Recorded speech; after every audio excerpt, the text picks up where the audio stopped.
Hello, and welcome to R&R's Ask the Expert. I'm your host, Valerie King, R&R's editor-in-chief.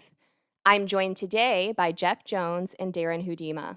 Jeff is the master trainer for the Artemis Biorisk Training Academy's Microbial Warrior experience. Darren is director of training and technical services with PuroClean. More background on both of them. Bear with me because they have some pretty impressive histories here. Jeff is a certified bioforensic specialist as well as a certified forensic operator with 50 years of field experience in forensic restoration. He's a former U.S. Army soldier, former SWAT team leader, and the youngest person to attend the FBI Academy in Quantico, Virginia. He's also a certified crime scene track investigator, as well as a certified search and rescue tracker, and he's a past president of the Restoration Industry Association. There's more, but we tried to keep it short. Darren has been involved in the restoration industry for over 40 years and is a certified water loss specialist, IICRC master textile cleaner, master fire and smoke restorer, master water restorer, and an approved IICRC instructor. Darren leads the PuroClean Academy and trains and mentors new franchise owners and their teams. The PuroClean franchise includes more than 350 offices across North America, and the network provides restoration and remediation services for water damage, fire and smoke damage, and mold to residential and commercial customers. It also offers biohazard cleanup services, which brings me to our topic of discussion today, Microbial Warrior Experience. That is the name of Artemis Biorisk Training Academy's forensic restoration program, specially designed to help franchise owners learn how to restore properties affected by biohazard and infectious agents. Darren worked with Jeff, along with a number of key vendors, to hold this high-level training program at their academy in Tamarack, Florida. Without further ado, thank you so much for joining me, Jeff and Darren. Oh, thank you. Such a pleasure to have you both here. So, in case there's anything I missed that's important, can you both start by sharing a little bit more about your backgrounds in the restoration industry, maybe, your areas of expertise, and what you do today? Go ahead, Darren. Well, as you mentioned, over 40 years, I go back and I look at, essentially, I think it's almost 45 now, and Canada didn't have any child labor laws, so I grew up in two family-owned businesses, and I think my first floor machine, I was about 8 years old. But one of the things that, as I was growing up in that business, I learned to appreciate, just what it had to offer as far as the service was concerned. And when I got out of high school, one of the challenges that I saw was that those that were finishing college and university were working in McDonald's and low minimum wage businesses, and essentially because I continued on through the family-owned businesses, I actually ended up continuing to work for other organizations and companies, and got into a greater detail as far as cleaning and restoration was concerned, and saw that it created a really great opportunity to provide for not only myself but my family, and essentially continued through training with the IICRC classes that were made available, certifications, and took that and applied it in what I do. And essentially, after owning my own business, which I built successfully, sold, and took on an opportunity that became available in the United States as an instructor in water damage, basically took that knowledge that I had acquired as well as hands-on experience, and was able to bring it to the industry and help others that were developing businesses, technicians, to learn how to clean and restore buildings, and essentially help develop training programs that we're utilizing today that did not exist within the IICRC to begin with. So education has become, as I've seen, has become a really important key to the success not only of businesses, but the owners that run them and the technicians that essentially are working for those companies. And to raise the bar and level as far as training is concerned, which essentially helps them become better at what they do in the community. Thank you so much, Darren. Jeff, want to share a little bit about your background as well, please? Well, I noticed that the name of this audio column and video column was Ask the Expert. So let me make one thing clear right off the bat. I'm not an expert. I've never claimed to be an expert. I'm 50 years in remediating the mishaps and mayhem of the human condition.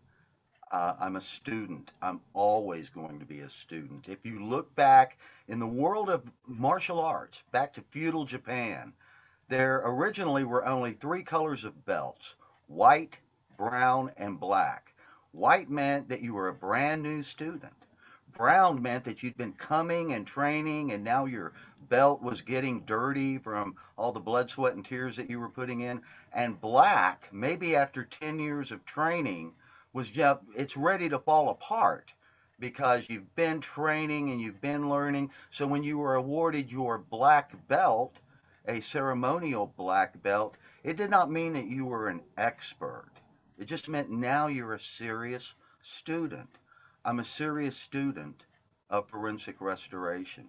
And how all of that came about was in 1966, my father started a part time carpet cleaning company. And then in 1969, he went full time and started a cleaning and restoration business. That same year, 1969, a gentleman in his Sunday school class called him, and his son had made the unfortunate decision to take his own life with a firearm. Now, all this gentleman knew was my father knew how to clean things. All my father knew was someone was hurting and he could go help them. So he loaded up his cleaning supplies and drove out to the house. And when he got there, remember this is 1969, two detectives were still there. And they asked my father, "Are you family?" And he said, "No, I'm the gentleman that's going to clean this up." And they said, "Well, you can't go in because the body's not been removed. The medical examiner hasn't got here yet." And one of the detectives asked him, he said, "Oh, you know how to do this?" "Well, what does anyone's dad say?" "Well, yes." And so they asked my father if he had some cards, and he gave them some cards. And that's really how we got involved in that. In 1971, at the ripe old age of 12, after much pleading and begging on my part, I was allowed to assist my father on another self cessation via firearm. We don't use the word suicide in forensic restoration. It's extremely judgmental. And members of the Church of Rome have this belief that you can't go to heaven if you commit suicide. Judging people is way above my pay grade. That's not what I do. I'm there to help people and to be of service. So this was a self cessation via firearm. My father had already done a site assessment of it, and we went out and worked that together. So I worked my first job with my father, and I worked the last job that he ever did together many years later in the 80s, and that was an unattended death. Now, in the world of forensics, there are four types of death: homicide, suicide, accidental, and natural. Any one of those can become an unattended death if the deceased is not discovered. Human decomposition beginning at approximately 4 minutes after death. Well, this individual had been there for about 14 days. It was the heat of summer, and summer heat is an accelerant to human decomposition. So by the time we got there, this was advanced human decomposition. The body had been removed, but the policy of the medical examiner is what we pick up goes, what stays, stays. So that was our problem to negotiate. And that took us about 12 hours to successfully negotiate. It was confined to a bathroom. And the next day, my father came in, and we were always the first ones there at work. And I had a cup of coffee in front of me, and he just walked in and looked at me and he said, "I don't want to do that anymore." And I said, "You don't want to do what anymore?" Because we came back, we went to work. And he said, "I don't want to do any more death scene cleanups." And I said, "Why?" And he said, "Son, I took 2 showers before I went to bed. He said, and that is the last thing I thought about when I went to sleep. And it's the first thing I thought about when I got up this morning. And so he had reached his psychological saturation point. But I said, Dad, I want to continue to do this. I think it's a very viable and valuable service that we offer. And he said, well, you're good at it. He said, who knows? Maybe you'll take it to a different level someday. But all I've got to say is this. Son, the day you're not going to treat it as a ministry, close the doors and go do something else. And that's exactly how we operate today at Biosheen Services, and it's exactly how I train people that this is a ministry. Some people think that we're crime scene cleaners. Let me tell you who we really are. In the world of the traditional Navajo, they have this belief that for a person to live a long, healthy, and happy life, it's essential to live in balance, both mentally, physically, and spiritually. When that balance is disrupted, that hozo, the Navajo word for balance, it opens up the doors for sickness and death. In fact, most traditional Navajo healing ceremonies are simply ceremonies to restore the hozo, that balance. When someone calls us, the hozo, the balance in their life, has been disturbed, sometimes violently. What we really do is cowboy up, go out and restore that balance so that once again people can live the Najoni, the beautiful life, and walk in beauty. That's really what we do. Wow, that was so well said. Such a great story shared there, also yours, Darren, and so well told your stories up until this point. Both of you also starting super young, right in before 10. So let's jump into this training program we want to talk about today, which is the Microbial Warrior course. Jeff, could you start off by giving us a bit of the history of Microbial Warrior, which of course is not at all new for you? No, and what that is, that, General Patton says the body follows the mind. And so total training should be mentally, physically, and spiritual. Okay? So what we want to do is introduce mental concepts. Okay, we're not just going out and cleaning. We're not just going to walk in and do this or that. We're going to have a clear directive, a path. We're not just going to enter something. We're going to do a tactical incursion into that, meaning an attack. We want an aggressive mindset. Listen, in this life, if you're going to sit passive, you're never going to accomplish your goals. You have got to have an aggressive mindset. When we are going out, and this is what a warrior does. Mercenaries fight for money. Warriors fight for those that cannot fight for themselves. They fight for something more noble, a higher cause. So when we're going out to fight pathogens and infectious agents, we've got to have that mindset, that aggressive mindset to go out and accomplish our task. And so we've also got to have a clear protocol, procedures, and processes on how to accomplish that. When we use the word tactical, and you see that a lot today. There's tactical firearms, tactical clothing. Let me tell you, as a former SWAT team leader, what that word really means. It simply means having a plan to get from point A to point B safely. And safety is the prime directive of the Microbial Warrior training experience. Safety for the team of forensic operators, and safety for all inhabitants of that micro environment, that building or structure once we leave. I personally will not step off an incident site until I'm comfortable that they can open a daycare center there the next day. Thank you so much, Jeff. So, before we dive any deeper, can you, Darren and Jeff, kind of clarify for us? I touched on it, but what exactly each of your roles are with this course? So, a number of years ago, as an IICRC instructor, we're required to attend the annual instructor meeting that is held annually. And it was during one of the presentations that the speaker talked about infectious disease and some of the challenges that is presented by those types of elements that are brought about from bloodborne pathogens and things to that extent. But it was talked about, when the Ebola virus broke out here in the United States. And what caught my interest was the fact that of a number of companies that they had tried to contact for cleaning structure, how many declined in doing that. And it was kind of shocking to me, because essentially we're in a cleaning industry and deal with bloodborne issues quite a lot through biohazard remediation. But it caused me to stop and think about why those companies weren't comfortable taking on that kind of a job, because we've got the experience, we've got the personal protection equipment, we have the various cleaning solutions and equipment and different factors that are important to getting to an endpoint or an end result that would allow for that property to be safe. So this was mulling around in my mind over the last 3+ years.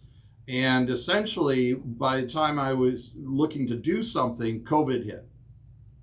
And COVID-19 created some significant challenges for how people are going to approach the cleaning, how people were not prepared for what effect took place, as far as that virus in what it had the capabilities of doing. People in the past have cleaned for appearance, not necessarily for health. What did cleaning for health look like? And what are the principles that are necessary in order to accomplish cleaning for infectious disease? And through conversation with one of our vendors, in this case, Artemis, Brad and I had a long conversation. I told him about this experience and this presenter that I learned about through the IICOC annual instructor meeting. And he says, I know of an instructor that is ultimately involved in this type of cleaning. And I've known about Jeff Jones for a long time. And we've actually crossed paths through the RIA and been involved in various industry standards together as committees and various other aspects of this industry, but not realizing what his true background was in this microbial warrior forensic cleaning. And so essentially, through some conversations, we were brought together. And ultimately, my goal was to raise the bar when it comes to our franchises are concerned, as far as education. And that was one of the roles that I was looking at as a director of training when I first came on board in 2019, was to provide a high level of education, not only for our new franchises that come through as far as training is concerned, but our seasoned and franchises that have been in this marketplace for a considerable period of time, and raising their bar as far as training is concerned. And so essentially, my role was to, how do I do this with biohazard, bloodborne pathogens, and essentially infectious disease? And so when we were brought together, we were able to look at what were our end results, our goals as far as that was concerned. All right. Now, to set the stage, can you define biohazards and infectious agents, which are the focus of Microbial Warrior? What does that entail, and maybe what are some examples of both for restoration pros who aren't familiar with this line of work? Sure, a biohazard would be anything that would pose a threat, both to health, safety, and even life itself. That could come from any bodily tissue. Look, in an average 200-pound body, there are over 120 pounds of bodily fluids. If someone passes and that's not discovered, they're going to go somewhere.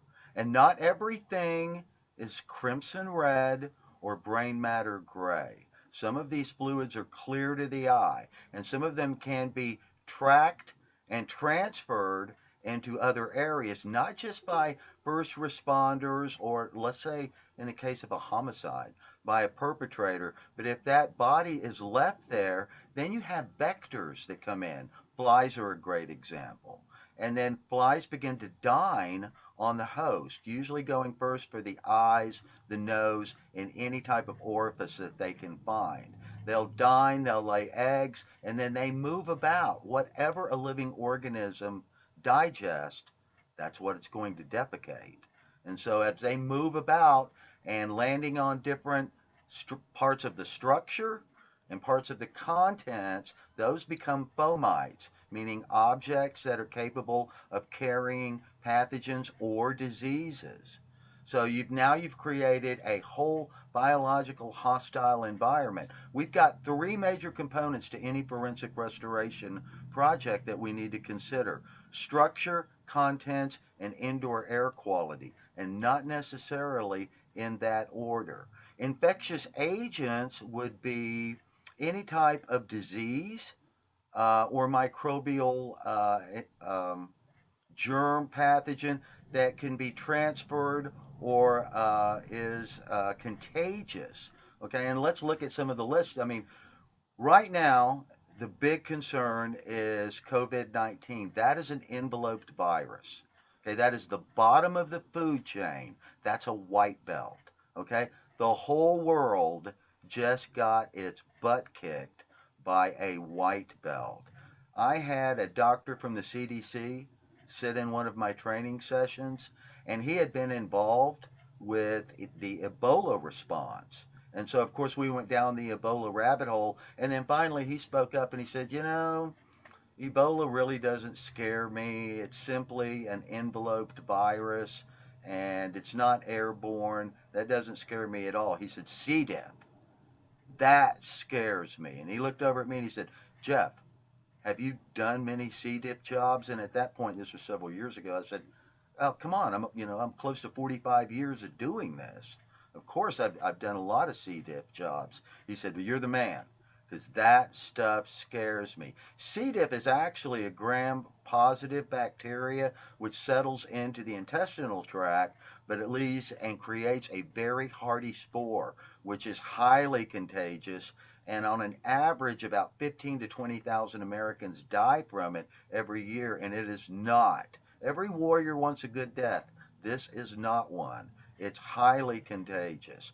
But C. diff is one of the things, that we've gone way up the scale, because you can start at an enveloped virus and then gram-positive bacteria, gram-negative bacteria, uh, non-enveloped viruses like neuroviruses that you hear on cruise ships. Then you get into what sets the bar for a professional disinfectant is tuberculosis. And that's one of the reasons when we look for a professional disinfectant, we look for an EPA registered hospital grade tuberculocidal disinfectant. But then when we get into spores, we've got to have something that's a sporicide, because they're tougher and they're harder to kill. That was a very helpful, colorful, and comprehensive helping, set of insights for us who don't understand where we're even beginning from here on biohazards and infectious agents. Thank you so much, Jeff. To go along with that, another layer here, I'm curious, what do we call this? Is it accurate to call this vertical forensic restoration? Is it best to call it biohazard remediation? Does it matter? What is your take here? What do you call it?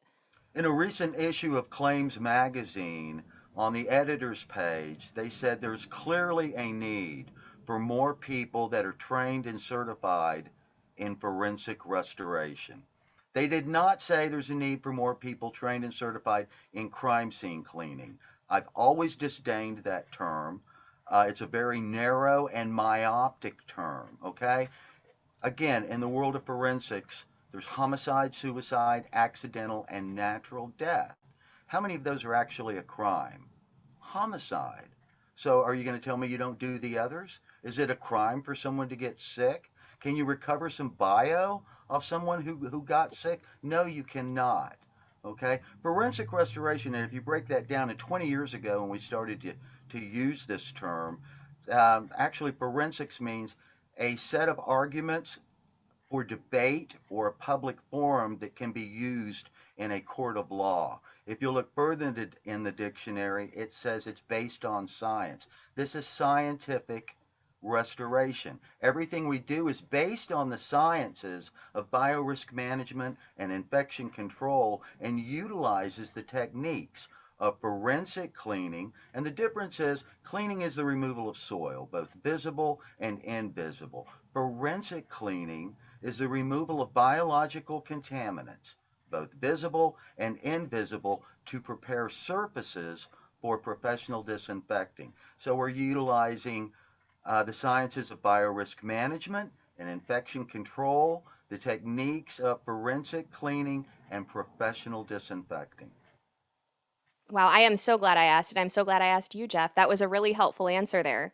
Okay, so continuing on with our, direction toward the program within PuroClean, Darren, is there anything you'd like to add about the impetus for this training program within PuroClean, when it was developed and why, and what makes it important? I know you kind of touched on that already, but I want to make sure we don't miss anything there.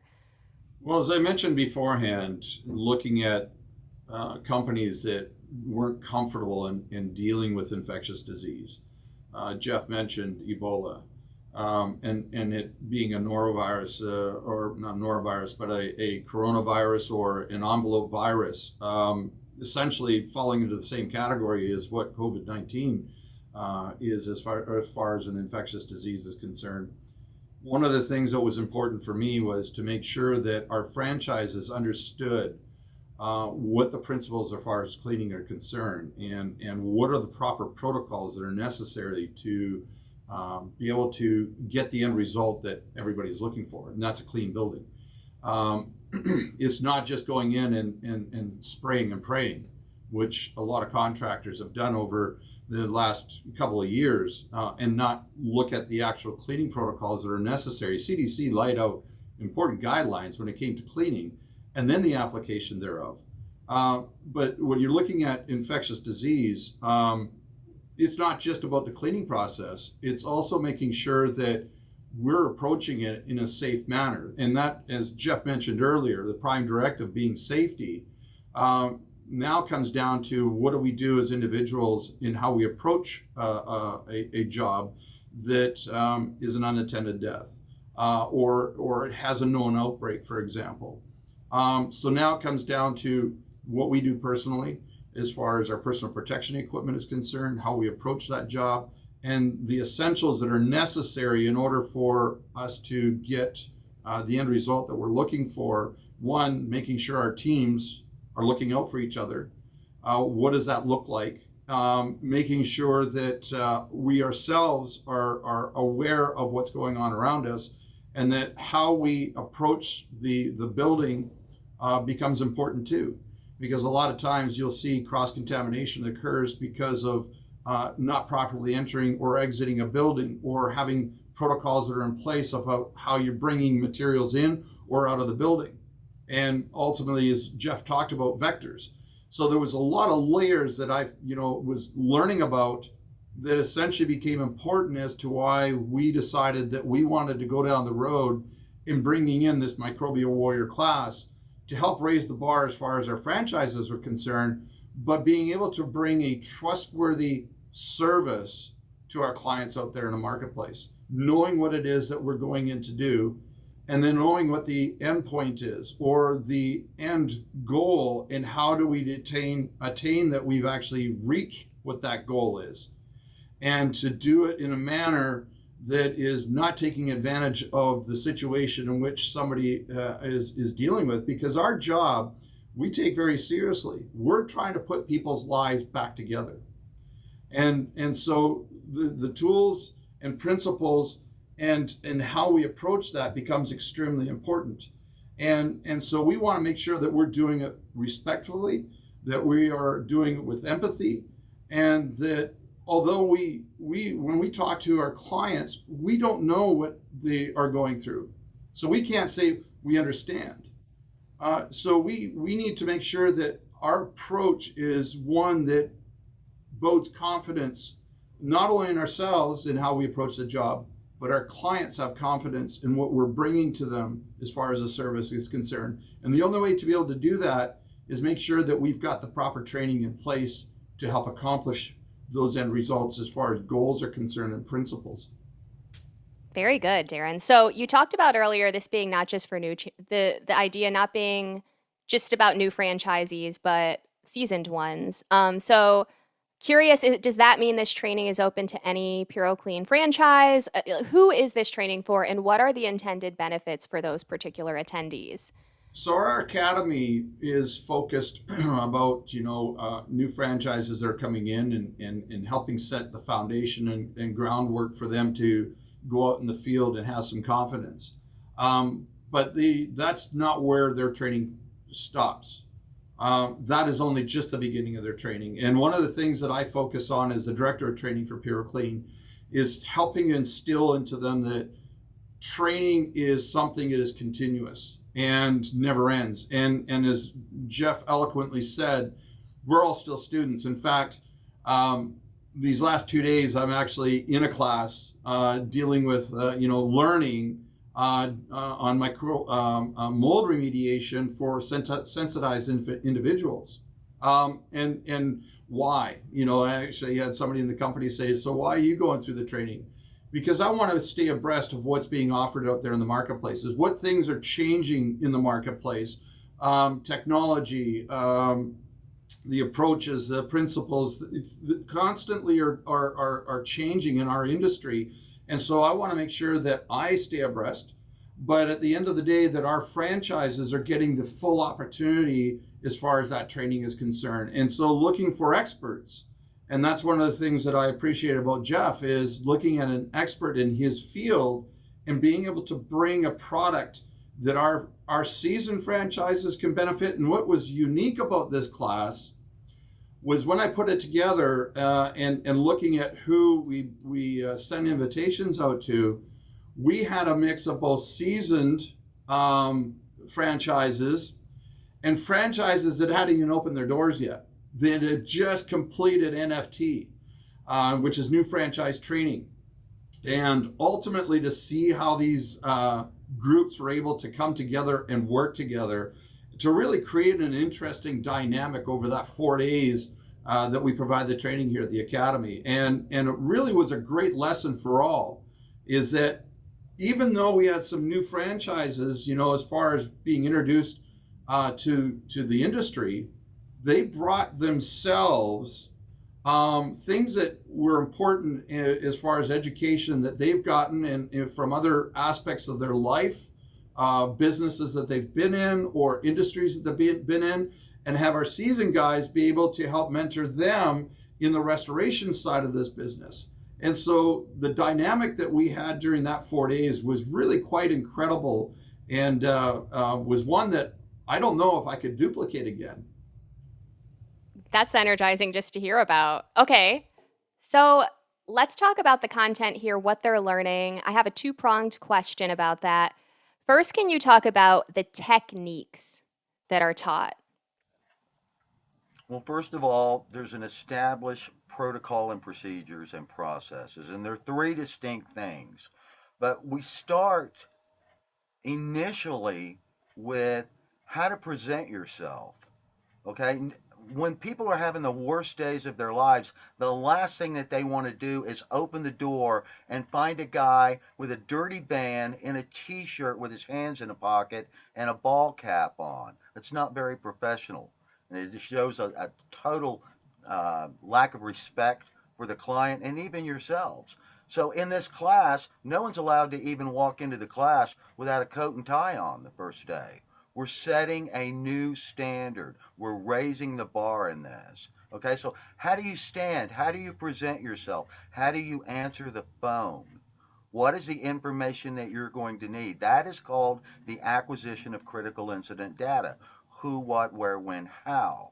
Then how are you going to conduct yourself and how are you going to enter to do a proper site risk assessment? What are you looking for? How are you going to gauge this? How are you going to test this to see where you're at on a clean environment? How will you do a load reduction, a pre-disinfecting, a forensic cleaning? All of these require steps. Anyone can set and make you a chart of protocols and procedures. But until you've been with someone who's actually been out in the field and under fire, you're not going to understand the process itself, the little minute details, not just how, but why we do something. There's always a good way, a better way, and a best way to do things. As human beings today, we always seek, a lot of people do, a life of comfort. That's not in the lifestyle of a forensic operator. Doing the right thing is not easy. Like what my grandfather used to say, um, right way is the hard way. Wrong way is the easy way. Like water seeks the path of least resistance. So you get crooked rivers and crooked men.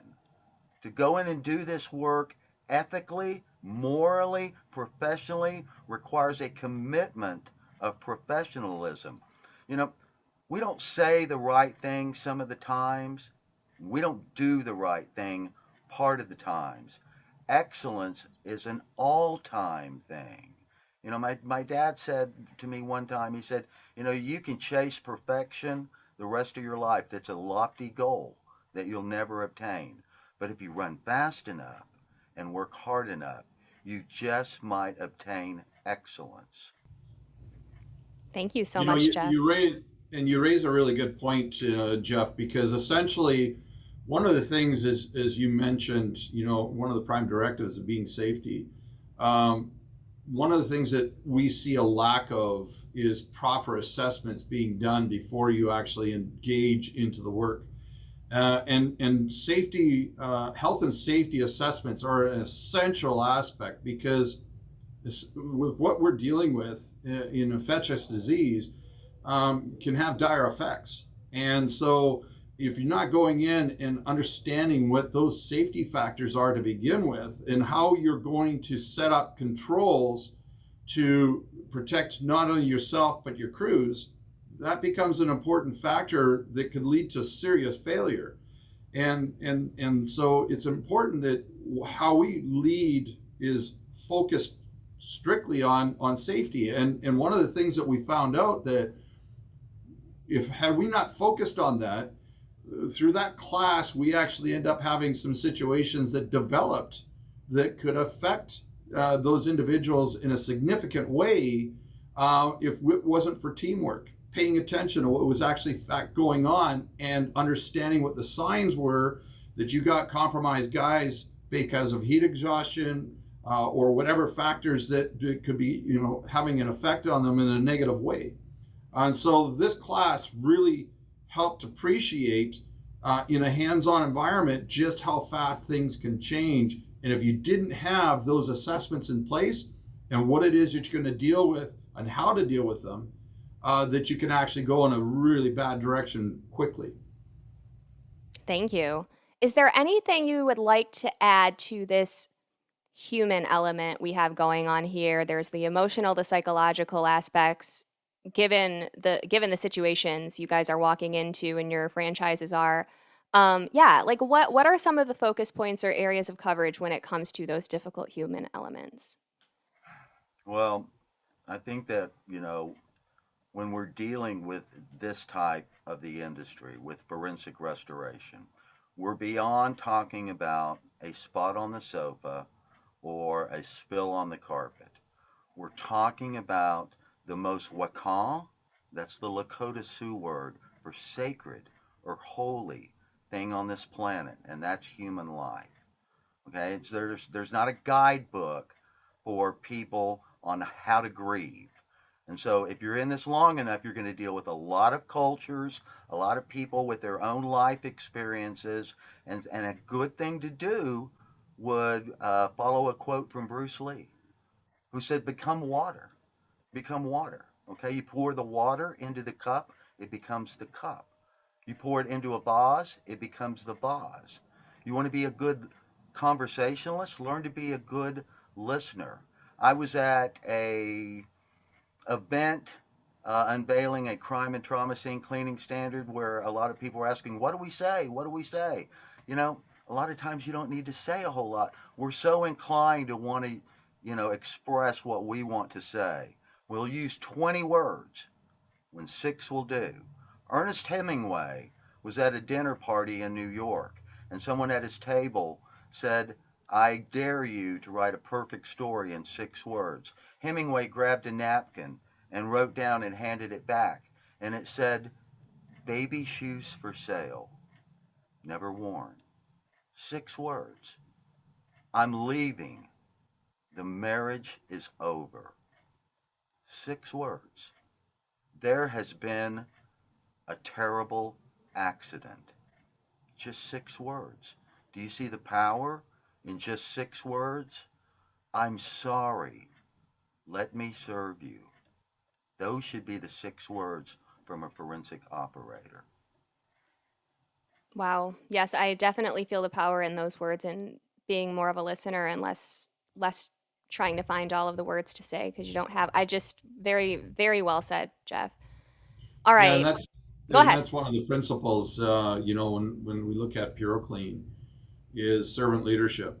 What we are here to do is serve our clients, our customers, and our approach really is magnified by how we do that.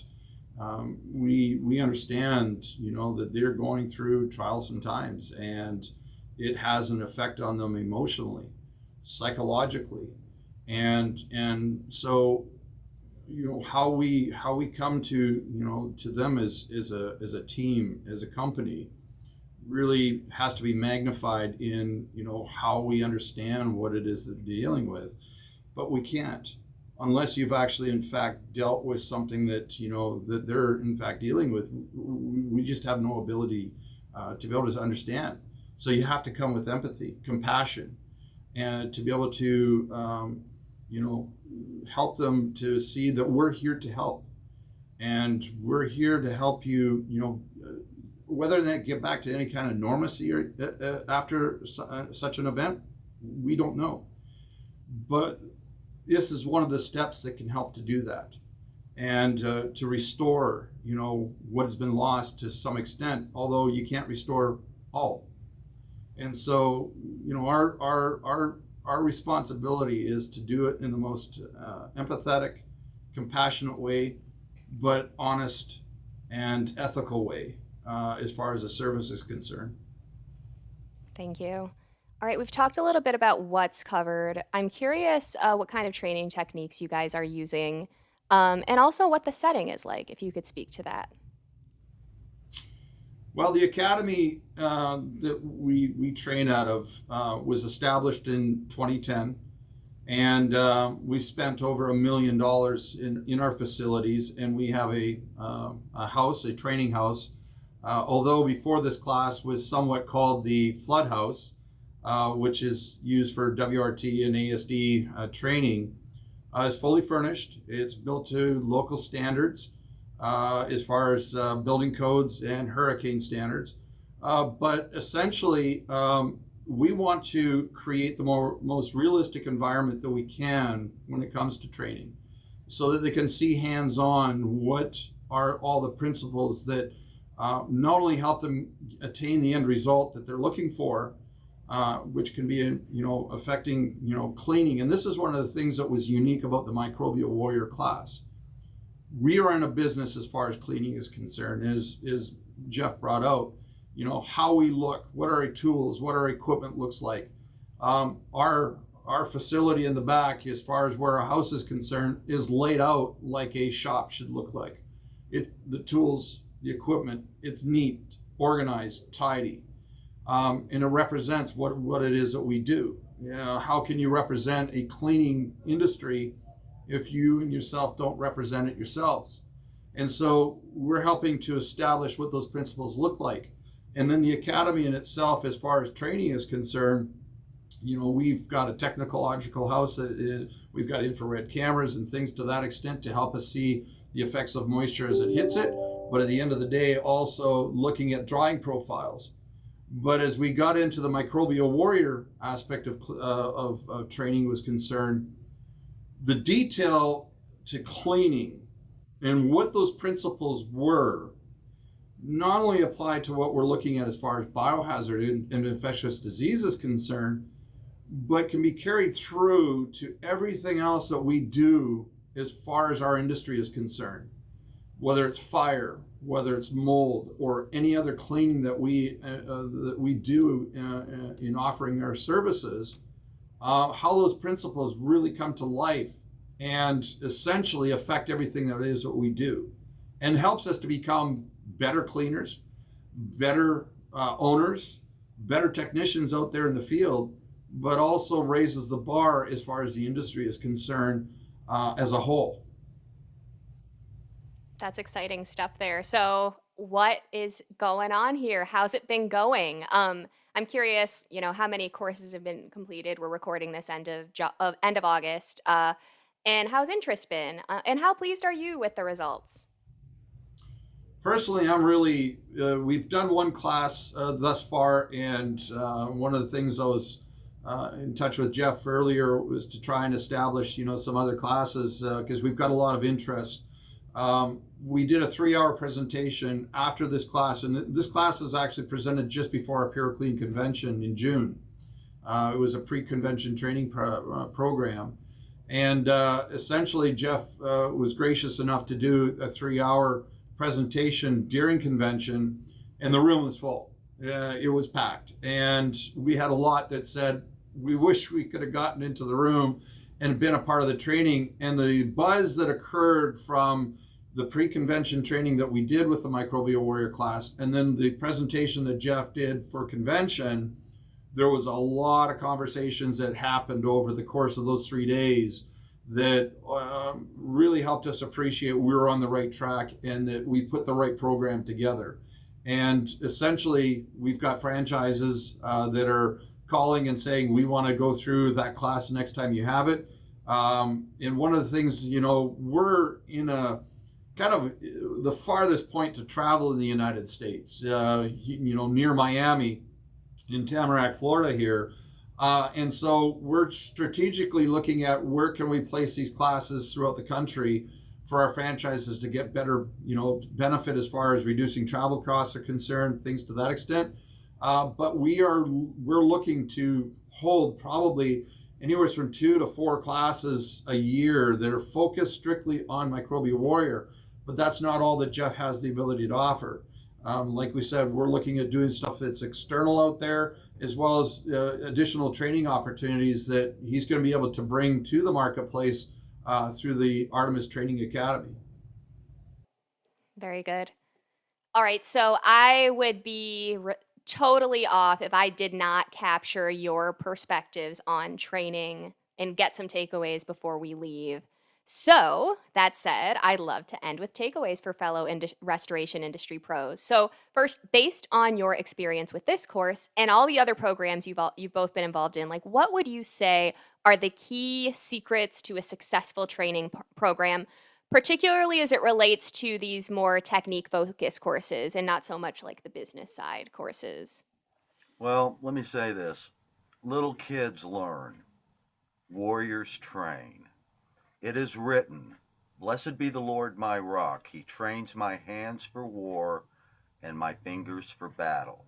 It does not say, Blessed be the Lord my rock, for I sit in a classroom and watch PowerPoints and get a certificate for my I Love Me wall. Okay, there's a difference between learning and training. And if you're going to spend your money and your time, make sure it's well invested. If you wanted to learn to box, you want to go to a gym with a real trainer that's actually been in the ring and that's going to get in there and work you and push you and bring out the best in you. You don't want to go to some gym where this guy's never been in a fight in his life, just reading to you out of a book. That's ridiculous.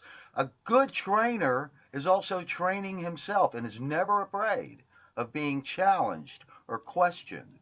Okay, because he should have enough life experiences, and also he should be learning off you. I learn every training session that I have off students, whether they're new or they've spent years in the field. I love the new ones, but I also love the ones that have been at it for a while, and all of a sudden a light bulb goes on. They're like, wow, I never thought of that. And I also hear things that make my light bulbs go on. If you want to ask me what the most stimulating thing in the world to me is, get me to change my mind through intellectual discussion. You don't need to raise your voice, raise your argument. I love learning new things. I'm constantly learning. But the one thing that I want to say this whole program is based on, and it's based on one word: honor. Okay, if I were going to build a house, the first thing I want to start with is a very strong foundation. That foundation on this program is honor. It is an honor to be of service to people. It is an honor for me to work with people. And honor is a word that men have fought and died for hundreds of years. Okay? Let's look at, just for a moment, feudal Japan and the warrior class there, the samurai. You know, the word samurai itself doesn't even mean warrior, it means one who serves. Are we not in the service business? Who did a samurai serve then? A samurai believed first and foremost that his life belonged to his Lord. He lived a life of service to his Lord. How beautiful is that? A samurai found honor in service. Indeed, there is honor in service. And it's an honor for me when I get to work for a client or when I stand before a class. You know, this morning I got up and I said the same prayer that I say every morning at 4 o'clock. Thank you for this day of life. And if I die today, let it be in pursuit of honor. So well spoken, Jeff. Darren, is there anything you'd like to add to, I guess, your take on key secrets to success in training, considering that's your focus with PuroClean? Yeah, and as Jeff mentioned, we're always, you should always have the focus of you're growing. If you're not growing, you're dying. And essentially, for me, I look at education. In fact, there's a number of IICRC classes that you can go through. RA has got a number of designations that you can attain. My goal is to, as he mentioned, I'm constantly looking for ways that I can improve what I bring to this organization. And to me personally, education is an important factor that we should always continually strive for. And training, as Jeff eloquently said, is something that it's not delivered through books. It's not delivered through, simply theory or PowerPoints or things to that extent. It's when you have the ability to get into hands-on opportunities that you actually see a real life how some things can affect you and change dramatically. Education is something that I've constantly stayed abreast of. And my role here for PuroClean as the director of training was to bring the highest level of education that we can. Can we do that internally as an organization? No, because there's others out there that are better than what we may be able to bring to the table. It's being able to partner up with those individuals. And we're gracious that, Jeff, decided to work with us because there's a lot of organizations out there to be able to, provide training to. But one of the things that was important to him is honor. And we're honored that Jeff was able to look at us as a company that he would like to deliver that program to. And I know that he did some background, searching into who PuroClean was and what they were as far as an organization is concerned before he made a decision. And we appreciate that. I did likewise with Jeff to make sure that he was the right individual for us. But respectively, we've been able to deliver something that is a high level of education that helps our franchises become better at what they do. And if you stop learning, you stop growing.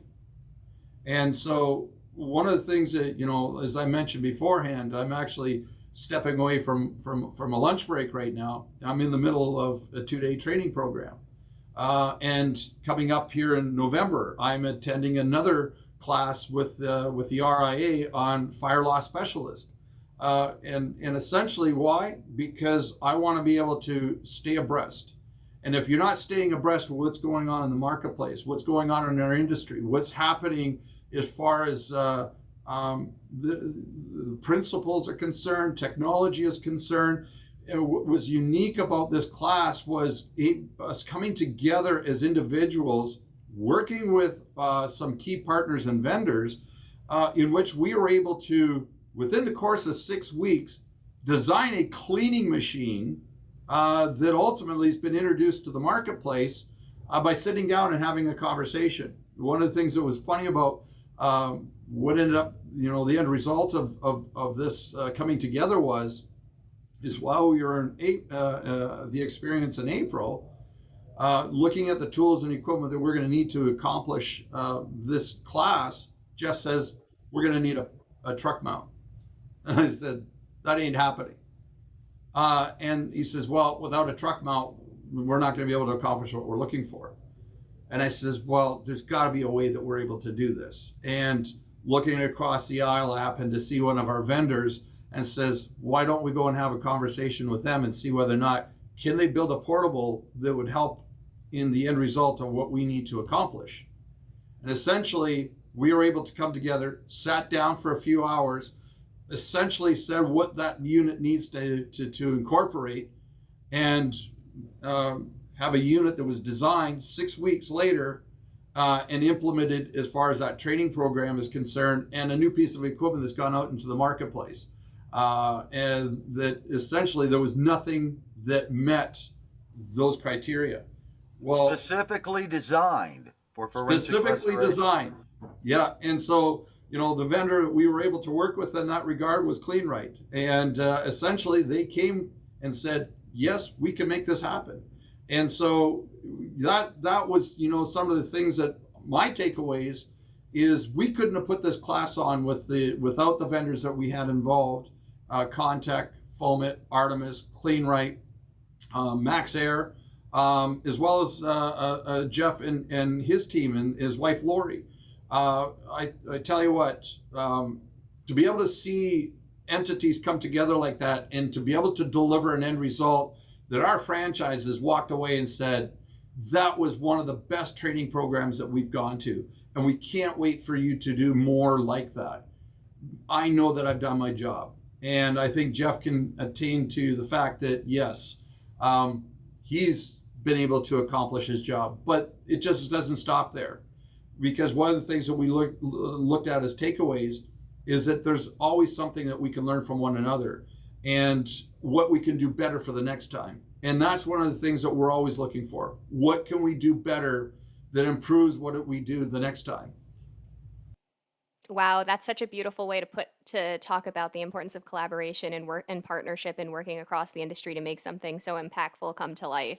Thank you for sharing that. I have two more questions. So really quickly, how would you guys, I guess what sticks out in your mind, top things when you think of the state of the industry, the restoration and remediation industry as it relates to forensic restoration, and maybe your thoughts on what's to come in the future?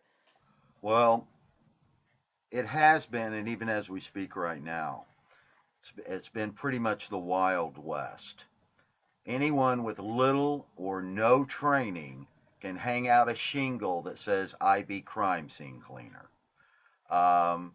Anyone can take just a course on their computer in their pajamas, and then have some business cards, get a website, and say IB crime scene cleaners. And if they're taking that lazy approach to doing that, that tells me a lot about them. Okay. Thanks to guys like Gordy Powell and Doug Cunningham with Georgia Clean and in the state of Georgia, the first law, the Crime Scene Cleaners Practitioners Act, has been passed. And so if in the state of Georgia now, if you go out to do that work, you're looking at a hefty fine without certification. Not only that, without certification and licensing from the state of Georgia now, you can't even bill. You can't lawfully bill a client for your work. And while I am the last guy, I hate the government in my life. The worst words you want to hear is, I'm here to help. I'm from the government. Okay? It would be good if we policed ourselves. But when I look at what PuroClean is doing, they have definitely fired a shot across the bows to the rest of the franchise companies because they've raised their bar.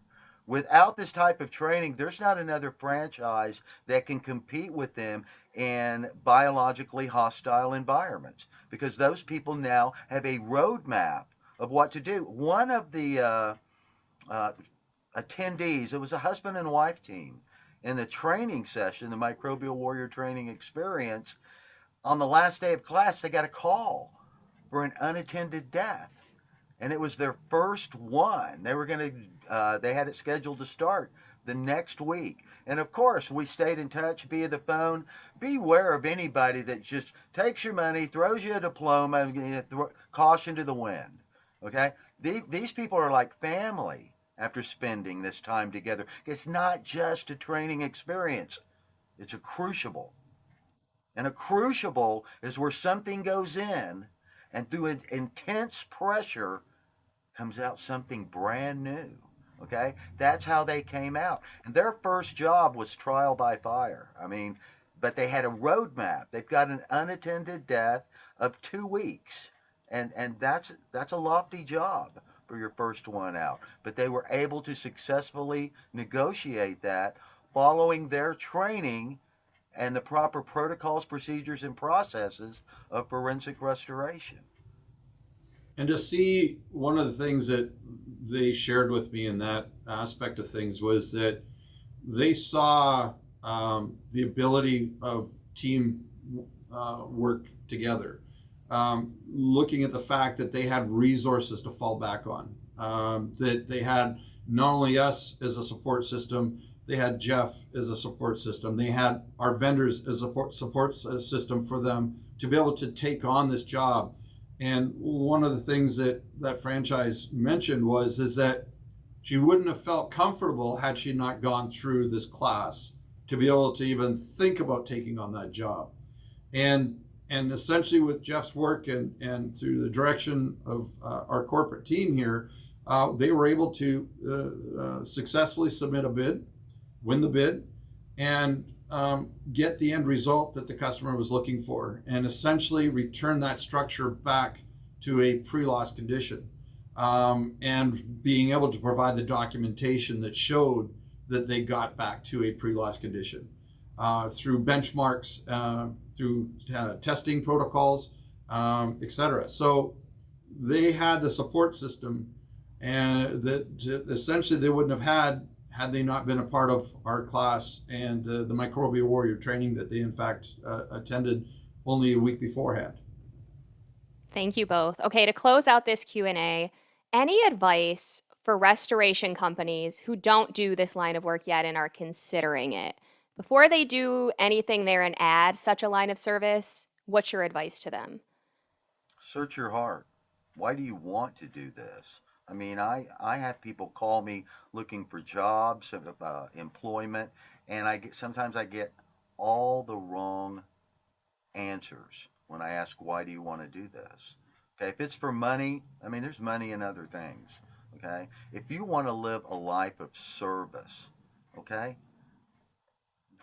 yes, if you want to make the world a better place, what person does not want to leave the world a better place? You know, most people cannot tell me the name of the tribe of people that he helped, but everyone knows who Albert Schweitzer was. Most people can't tell me the name of the order of nuns that she belonged to, but everyone knows who Mother Teresa was.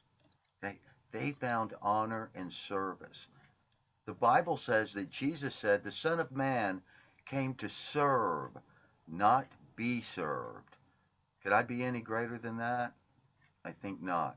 This is a life of service, and there is honor in service. Thank you so much. Darren, anything to add there? Sorry. Yeah, no, that's okay.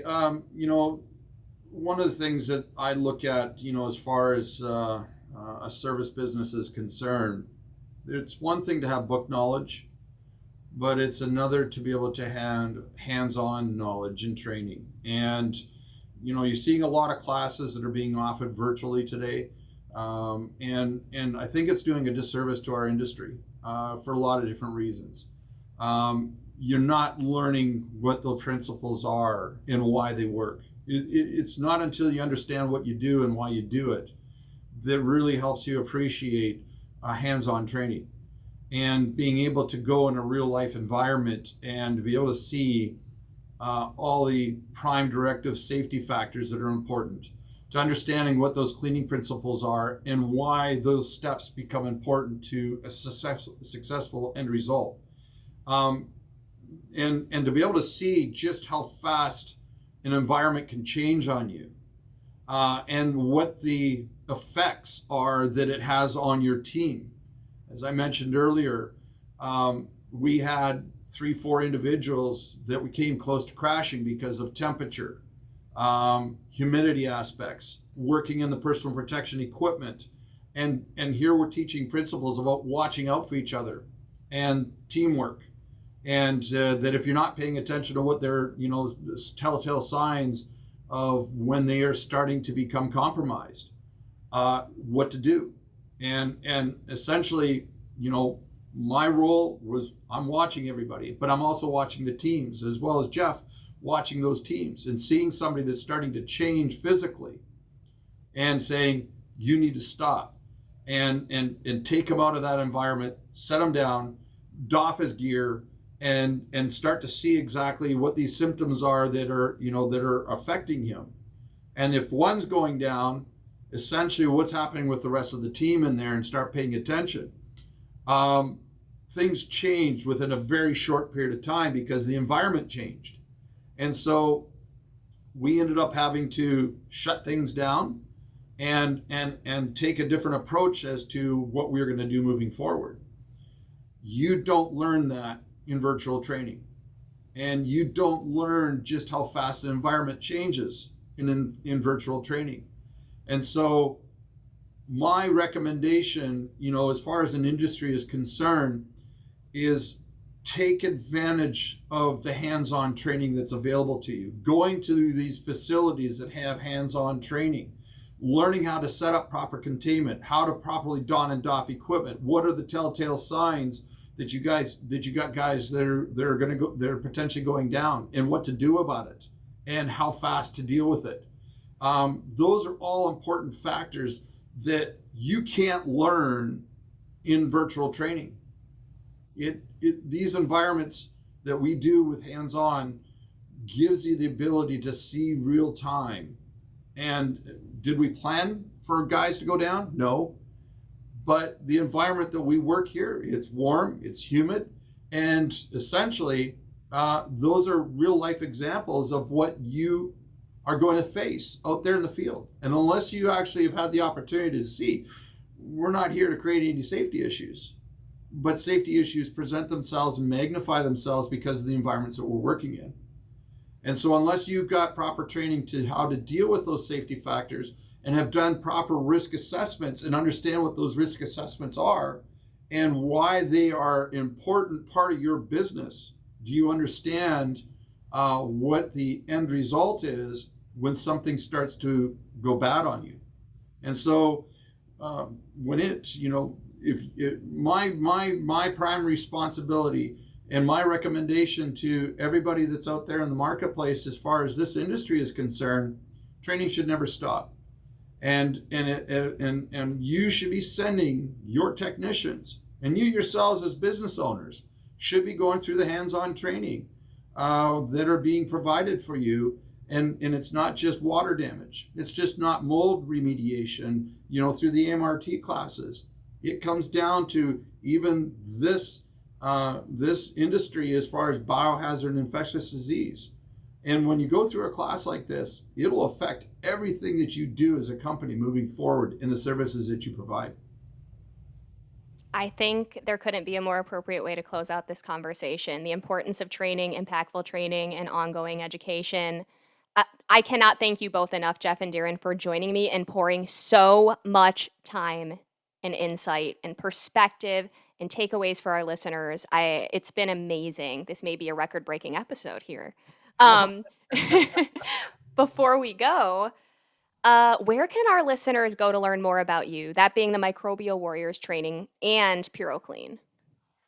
I would suggest that they do www.artemisbta.com, and that's the Artemis Risk Training Academy, and they'll be posting where other hands-on Microbial Warrior experiences are going to be. We'll also be at the experience, and Lori and I will be there, as well as uh, the other vendors that have become part of the team with Artemis.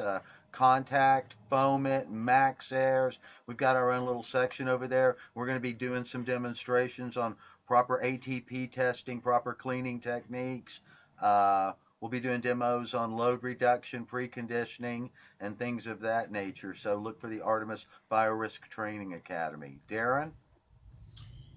Yeah, and PuroClean, as mentioned, we're a franchise company, and we're continuing to grow, and one of the fastest growing franchises in the marketplace. And you can find out more about PuroClean going to www.puroclean.com. And if you're looking to join PuroClean as a new franchise owner, we've got teams that are in place to help accomplish that. Or if you're looking at working for any of our franchises out there in the field and to be able to take advantage of some of the training that we are providing out there. There's a lot of franchises that are looking for good techs and support there out there in the field. So, we're proud of who we are and what we're doing in the industry, and appreciate, Jeff even recognizing PuroClean and what we're bringing to the marketplace. That's what our goal is to be the premier cleaning and restoration company that's out there. And that's the best way to learn a little bit more about us is go to our website, puroclean.com. All right. Great students. I mean, that was a great class. Okay, the people at PuroClean upper management should go to bed at night going, we've got a great team, and that comes from a trainer. We appreciate that too, Jeff. Thank you very much. And likewise, as a trainer, we are totally excited to be able to work with you, and we're looking forward to doing a lot more with you. Well, thank you both so much again for pouring so much into this interview. I think it's just jam-packed with takeaways, insights, and actionable tips for our listeners and viewers. Thank you for staying tuned. For more insights on restoration, remediation, and the people behind it all, visit our website, randrmagonline.com, Apple or Spotify. If you haven't yet, please be sure to follow the podcast to keep up with our latest episodes. And also, if you could, give us a quick review and rating. We're also on LinkedIn, Twitter, and Facebook, so we invite you to follow us there too. This has been R&R's Ask the Expert. Thank you for listening.